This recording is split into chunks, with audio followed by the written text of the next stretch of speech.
नमस्ते बच्चों, नोटबुक में आप सभी का स्वागत है। हमेशा की तरह हम आपके सामने एक नए वीडियो के साथ उपस्थित हैं। बच्चों, इस संसार में हमारा पूरा जीवन कुछ पाने और खोने में ही बीत जाता है। हर एक मुकाम, हर एक लक्ष्य हमारे लिए तब तक ही महत्वपूर्ण होता है जब तक कि हम उसे पा नहीं लेते। जैसे ही हम अपना लक्ष्य हासिल कर लेते हैं, वह हमारे लिए महत्वहीन हो उठता है और हम किसी नए लक्ष्य के लिए भागना शुरू कर देते हैं। जीवन के इसी भाग दौड़ में हम स्वयं को भूल जाते हैं, जीने के सही मायने भूल जाते हैं। आज की हमारी ये कविता इस संसार के बीहड़ भूल भुलैया में खुद को खोजने की और खुद को परिभाषित करने की एक छोटी सी कोशिश मात्र है। कविता का शीर्षक है आत्म परिचय, अर्थात अपनी अंतरात्मा का परिचय। कविता को समझने से पहले हम कवि का एक छोटा सा परिचय देखते हैं। हरिवंश राय बच्चन जी का जन्म 27 नवंबर सन 1907 में इलाहाबाद शहर से सटे प्रतापगढ़ जिले के एक छोटे से गांव बापूपट्टी में एक कायस्थ परिवार में हुआ था। उनके पिता का नाम प्रताप नारायण श्रीवास्तव और माता का नाम सरस्वती देवी था।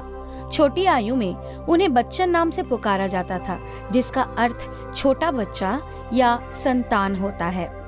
आगे चल वे इसी नाम से प्रसिद्ध हुए। उन्होंने अपनी प्राथमिक शिक्षा जिला परिषद प्राथमिक स्कूल से संपन्न की थी। उसके बाद वे कायस्थ पाठशाला से आगे का अध्ययन करने के लिए जुड़े, जहां उन्होंने अपनी खानदानी परंपरा आगे बढ़ाते हुए उर्दू का अभ्यास किया। उन्होंने इलाहाबाद विश्वविद्यालय से अंग्रेजी में एमए और कैम्ब्रिज विश्वविद्यालय से अंग्रेजी साहित्य के विख्यात कवि W.B. यीट्स की कविताओं पर शोध कर PhD पूरी की थी। 1926 में 19 वर्ष की उम्र में उनका विवाह श्यामा बच्चन से हुआ, जो उस समय 14 वर्ष की थीं। लेकिन 1936 में श्यामा बच्चन की टीबी के कारण मृत्यु हो गई। 5 साल बाद बच्चन ने एक पंजाबन तेजी सूरी से विवाह किया, जो रंगमंच तथा गायन से जुड़ी हुई थीं। उनकी प्रसिद्ध रचनाएं मधुशाला, मधुबाला, मधुकलश, निशा निमंत्रण, एकांत संगीत, आकुल अंतर, मिलन यामिनी, सतरंगिनी, आरती और अंगारे, नए पुराने झरोखे आदि हैं। तो बच्चों, आइए अब इस कविता को पंक्तिबद्ध समझते हैं।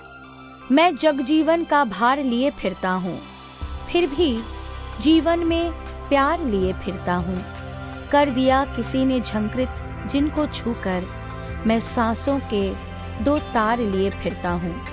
कवि का कहना है कि वे भी इसी दुनिया के एक जीव मात्र हैं। वे संसार के दायित्वों से अछूते नहीं हैं। उनके कंधों पर भी घर, परिवार और देश समाज की जिम्मेदारियों का बोझ लदा हुआ है। उन्हें भी सुबह से शाम तक इन जिम्मेदारियों को अपने कंधों पर वहन करना पड़ता है, पर वे इन दायित्वों को दुखी या उदास होकर वहन नहीं करते, बल्कि खुशी खुशी करते हैं। इस बोझ के बाद भी उनके हृदय से लोगों के लिए प्यार कम नहीं हुआ। वे अपनी जिम्मेदारियों को जीवन का एक अटूट हिस्सा मानते हैं। वे लोगों के बीच प्रेम और सौहार्द बांटने के पक्ष में हैं। वे जीवन भर उस पल को याद करते रहते हैं जब किसी ने उनके हृदय के तारों को झंकृत किया था, उसे बजा दिया था। उस झंकार की संगीत आज भी उनके कानों में गूंजती रहती है। वे जब भी अपने कर्म पथ पर थक या ऊब जाते हैं, यह संगीत ही उनके जीवन में एक नई ऊर्जा का संचार करता है। वे जीवन भर अपनी सांसों में उस झंकार को लिए फिरते हैं। कवि ने यहाँ अपने जीवन के उस विशुद्ध प्रेम का संकेत दिया है, जिसका स्पर्श हम जीवन भर याद रखते हैं।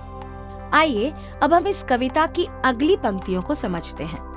मैं स्नेह सुरा का पान किया करता हूँ, मैं कभी न जग का ध्यान किया करता हूँ। जग पूछ रहा है उनको जो जग की गाते, मैं अपने मन का गान किया करता हूँ।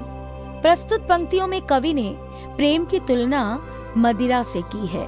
जिस प्रकार मदिरा का सेवन हमें इस संसार से विमुख कर देता है, ठीक उसी प्रकार स्नेह या प्रेम भी हमें संसार के सारे दुनियावी कष्टों और दुखों से मुक्त कर देता है।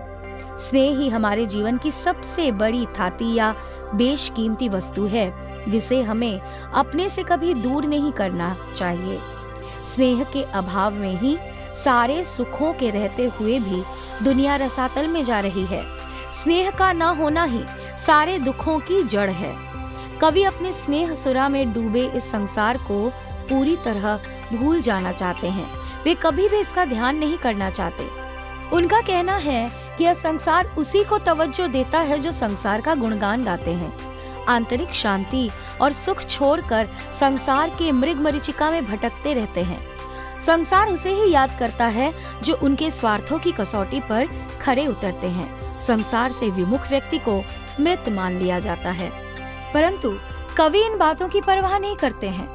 उनका अस्तित्व यह तुच्छ संसार नहीं निर्धारित कर सकती है, बल्कि वे इस संसार का अस्तित्व निर्धारित करेंगे। वे संसार का मूल्यांकन करेंगे। वे पानी में रहकर भी कमल के पत्ते की तरह पानी के संपर्क से दूर रहेंगे। वे अपने मन में सदैव अपने मन का ही गीत गुनगुनाते रहेंगे। बच्चों, हमें उम्मीद है कि हमारा यह वीडियो आपको अच्छा लगा। इस कविता का अगला हिस्सा अगले वीडियो में।